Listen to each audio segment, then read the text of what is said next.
মাকে কখনো তিনটি কথা বলবেন না। মনে রাখবেন, মা হচ্ছে পৃথিবীর ভিতরে এমন একজন যিনি সব সময় আপনার জন্য কাঁদেন, যিনি সব সময় আপনার কষ্ট বোঝেন। ওই মায়ের সাথে কখনো খারাপ ব্যবহার করবেন না।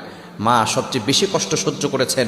আপনি যে দুনিয়াতে এসেছেন, 10 মাস মায়ের পেটে ছিলেন, কত লাতি গুতা মেরেছেন, মা কত লাতি গুতা সহ্য করেছে, আপনাকে কখনো বোঝা মনে করে নাই।